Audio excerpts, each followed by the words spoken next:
Mais les amis, qu'est-ce qui est en train de se passer au Paris Saint-Germain? Est-ce que les dirigeants sont en train de devenir complètement fous? C'est incroyable. Le Paris Saint-Germain a fait signer Kvaratskhelia il y a quelques jours seulement dans un deal absolument incroyable sur le mercato hivernal. Et visiblement, les dirigeants parisiens n'ont pas envie de s'arrêter là puisque, tenez-vous bien, la bombe est lancée ce matin. Les Parisiens veulent faire signer Mohamed Salah en vue de la saison prochaine. Les amis, bienvenue sur la chaîne Podcast FC. On va évoquer la bombe qui a été relancée ce matin par Loïc Tanzi. Le Paris Saint-Germain a fait de Mohamed Salah sa priorité en vue de la saison prochaine. Tout d'abord, avant de se lancer dans une analyse et l'expression de mon opinion, je vais faire quand même un petit récap. Ce qu'on sait, c'est que le Paris Saint-Germain cherche donc à faire venir Mohamed Salah. Il y avait même des informations à l'époque qui parlaient d'un salaire de 500 000 euros par semaine proposé à l'ailier égyptien de Liverpool. Salah, lui, avait annoncé de manière officielle qu'il n'avait pas encore trouvé d'accord avec Liverpool. Beaucoup avaient cru à une annonce de départ. Elle n'est pas tout à fait encore officielle. On sait que Mohamed Salah est très attaché à Liverpool, qu'il peut encore possiblement rester. Pour ce faire, il faudra trouver un accord avec les Reds de manière assez logique. Il y a aussi bien entendu l'Arabie Saoudite qui est présente dans le dossier et qui va chercher à faire concurrence tant au Paris Saint-Germain qu'à Liverpool. En bref, on a une grosse concurrence et pour cause, Mohamed Salah est un excellent joueur et forcément il attise les convoitises. Ce qu'on sait de nouveau ce matin, c'est que Loïc Tanzi de l'équipe relance une pièce dans la machine en affirmant de manière très claire que Mohamed Salah est la priorité du Paris Saint-Germain en attaque en vue de la saison prochaine. Et d'autant plus que Mohamed Salah est une opportunité vraiment intéressante pour tous les clubs puisqu'en fin de contrat cet été. Donc Salah, joueur possiblement libre cet été, mais possiblement joueur absolument exceptionnel pour son futur club. Eh oui, on le sait, Mohamed Salah est un joueur absolument exceptionnel. Je vais pas revenir forcément sur son CV, parce que bon, je considère que tout le monde connaît Mohamed Salah.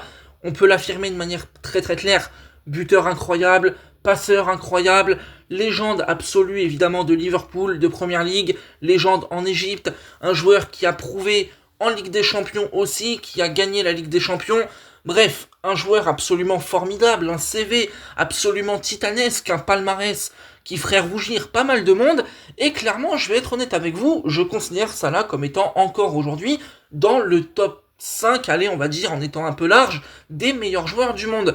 Parce que l'Égyptien fait une saison absolument phénoménale en Première Ligue, il est encore décisif, il est encore virevoltant, c'est un vrai leader d'équipe, et clairement, on peut lui reconnaître une qualité, c'est un joueur absolument unique dans son registre, il est capable de faire des différences que très très peu de joueurs peuvent faire, et donc, de manière très simple, si Mohamed Salah devait quitter Liverpool, ce serait une énorme perte pour les Reds, et évidemment un énorme renfort pour le club qui pourrait l'accueillir. Ce qui est bien avec l'arrivée de Mohamed Salah, c'est que si jamais il devait venir au Paris Saint-Germain, je considérerais enfin que le Paris Saint-Germain prend une bonne décision dans un sens très précis de la chose, puisque moi je réclame de l'expérience au Paris Saint-Germain. On le sait, le PSG fait des très bons recrutements, fait des très bonnes choses, on l'a vu notamment avec Kvaratskhelia qui a signé pareil, un très bon joueur, confirmé, mais il est encore un peu jeune malgré tout, il a 23 ans. Là, au Paris Saint-Germain, tu as une équipe jeune, et moi, je l'affirme clairement, je souhaite continuer ce projet avec de la jeunesse, tout en l'encadrant malgré tout avec de l'expérience. C'est un truc qui me paraît être très très très important, il faut de l'expérience au Paris Saint-Germain.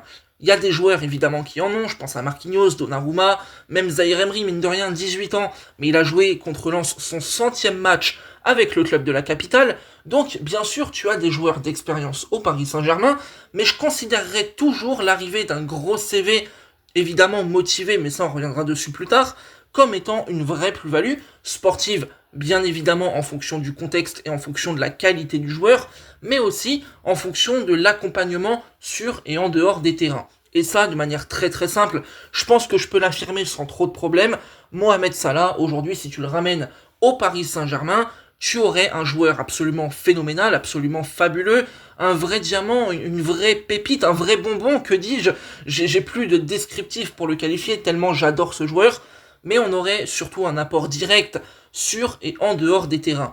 Le projet du Paris Saint-Germain, lui, il est quand même axé sur le long terme avec des jeunes à développer que tu vas recruter. Et c'est quelque chose qui me va très bien, qui fonctionne vraiment bien, je trouve, en plus. Mais ce qu'il faut, c'est vraiment de l'expérience.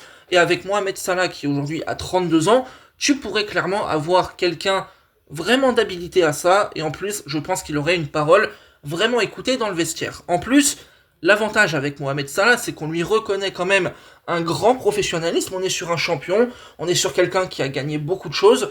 Et donc du coup, forcément, quand tu es, je sais pas, je vais vous prendre un exemple, Désiré Doué ou Seny Mayoulou, bah tu vois Mohamed Salah possiblement arriver dans ton vestiaire. Au bout d'un moment, je pense que comme avec Ousmane Dembélé par exemple, bah tu te tais, tu écoutes, tu prends conseil et quelque part ça t'aide dans ton cheminement pour derrière prolonger ton aventure, ta progression au sein du Paris Saint-Germain. Maintenant, le pari de Mohamed Salah est un pari qui me semble très intéressant, mais en même temps, je dois reconnaître qu'il y a une part de risque. Et oui, les amis, parce que dans le football, tout ne peut pas être soit blanc, soit noir, hein, il faut évidemment un peu de nuance, et le cas de Mohamed Salah, même si évidemment je suis enthousiaste, même si j'aime énormément le joueur et que je considère que ce serait une recrue absolument majeure pour le Paris Saint-Germain, à l'image notamment de Kvaratskhelia qui avait été signé cet hiver, et ben pour autant je dois quand même mettre quelques petits warnings, alors rien d'alarmant pour autant, mais des gens pourraient totalement me faire cette réflexion de dire attention, tout n'est pas rose non plus, ce n'est pas parfait, il y a quand même une prise de risque, et pour cause, je suis suffisamment d'accord avec ça. Tout d'abord, Mohamed Salah est un joueur qui a 32 ans. Alors, loin de moi l'idée de dire qu'à 32 ans, tu es finito, hahaha, lol. Non, clairement pas. Je pense qu'à 32 ans, tu peux encore avoir des choses à offrir. En plus, comme je l'ai dit, Mohamed Salah est quand même reconnu comme un énorme professionnel, un grand bosseur, un joueur absolument incroyable et pleinement investi dans son football. Donc ça, sur ça, j'ai pas tellement de doutes. Par contre, on est sur un joueur qui lui va être en fin de carrière. Et clairement, on peut se poser légitimement deux questions. Est-ce que Mohamed Salah vient au Paris Saint-Germain pour l'argent ? Ça, c'est une question qui est légitime, d'autant plus quand on parle du Paris Saint-Germain, qui dans le passé a fait des folies qui n'ont pas forcément rendu service au club. Et deuxième question qui est tout aussi légitime à mon sens, est-ce que Mohamed Salah arrive au Paris Saint-Germain, si tel est le cas, dans une véritable motivation sportive ? Parce que clairement, le Paris Saint-Germain, des joueurs en fin de carrière, ils en ont déjà signé, des joueurs en fin de contrat, ils en ont déjà signé, et pour autant, des souvenirs que j'en ai, bah, ça n'a pas toujours été en fait les paris les mieux réussis par le club de la capitale. On a le souvenir de Lionel Messi dans une certaine mesure, évidemment. C'était compliqué, mais en même temps, d'un côté, ça reste Lionel Messi, donc ça reste quand même forcément assez fort malgré tout, même si tu avais des ambitions et des attentes bien plus hautes et de manière légitime. Tu as signé notamment Wijnaldum, Ramos, tout ça. Ça a vraiment pas tellement marché, l'apport sportif était pas forcément là, il y avait des blessures, il y avait des joueurs pas forcément motivés, et en fait, ce que je regrettais avant avec le Paris Saint-Germain, c'est qu'on avait une équipe de mercenaires. Alors là, ce qui me rassure un peu, on va dire, c'est que cette équipe-là du PSG au global, elle est jeune, elle a besoin de prouver sa place dans le football, elle est motivée, les joueurs pour la plupart ont vraiment envie d'être là dans le projet, ils l'ont dit à plusieurs reprises et ils l'ont affirmé de manière très claire, donc ça nuance un peu cette crainte éventuellement qu'on pourrait avoir de manière légitime. Maintenant, oui, la question se pose. Si Mohamed Salah arrive au Paris Saint-Germain, qui plus est en fin de contrat, qui plus est après une histoire très longue et absolument iconique avec Liverpool, dans quel état d'esprit pourrait-il arriver ? Est-ce qu'il vient pleinement motivé ? Est-ce qu'il vient pour l'argent ? Est-ce qu'il a l'ambition d'accompagner ce groupe et de le faire gagner ? En vrai, c'est des questions auxquelles j'ai pas réponse, mais qui peuvent légitimement se poser. Mohamed Salah, évidemment, est un joueur qui a tout prouvé au très très haut niveau. Il a gagné la Première Ligue, la Ligue des Champions, il a fait des choses absolument phénoménales. C'est un joueur incroyable, mais on peut quand même du coup se poser la question de son investissement futur en cas de signature à Paris.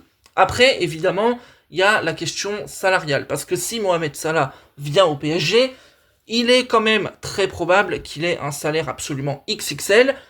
Est-ce que le Paris Saint-Germain pourrait se le permettre ? Je pense que oui, tu t'es délesté des salaires de Mbappé, Neymar, Messi, Ramos et compagnie. Donc, en théorie, tu as largement allégé ta masse salariale. Maintenant, est-ce que dans la grille des salaires, tu peux vraiment te le permettre ? Est-ce qu'il n'y aurait pas des histoires de jalousie dans le vestiaire ? Encore une fois, c'est des mécanismes de réflexion et des équilibres qu'il faut trouver. Enfin, on peut se poser la question peut-être des blessures, parce que bon, un joueur qui est comme ça sur la fin, un petit peu âgé, est plus sujet aux blessures qu'un jeune, ça me paraît relativement logique et cohérent, et donc on pourrait peut-être se poser la question de si Mohamed Salah est véritablement à 100%. À titre personnel, de ce que je vois pour le moment, j'ai pas tellement de doutes, mais la question évidemment pourrait se poser. En tout cas, avec Mohamed Salah, le Paris Saint-Germain ne réfléchirait pas sur du long terme, il y aurait une véritable opportunité à saisir, ce serait possiblement une très bonne chose. Moi, je considérerais une venue de Salah comme étant absolument exceptionnelle, comme un véritable apport sportif, mais aussi en dehors avec un joueur d'expérience, j'ai envie de dire enfin, pour accompagner ce groupe. Ce serait une excellente idée pour une fois, j'ai envie de vous dire, dans ce genre de pari. Après, est-ce que ça se fera? On ne sait pas encore, on verra bien, on le saura très bientôt. Est-ce que ça peut être une bonne idée? On le saura. Voilà, si Mohamed Salah signe au Paris Saint-Germain et qu'il est performant, ça voudra dire que oui. En tout cas, personnellement, je suis assez hype. J'espère que vous aussi. Et on espère peut-être voir Mohamed Salah en Ligue 1 dès la saison prochaine. C'était Podcast FC les amis. N'oubliez pas de liker et de vous abonner à la chaîne parce que ça me soutient énormément. On se retrouve très bientôt pour de nouveaux sujets et on va très bientôt parler du LOSC. Allez, salut.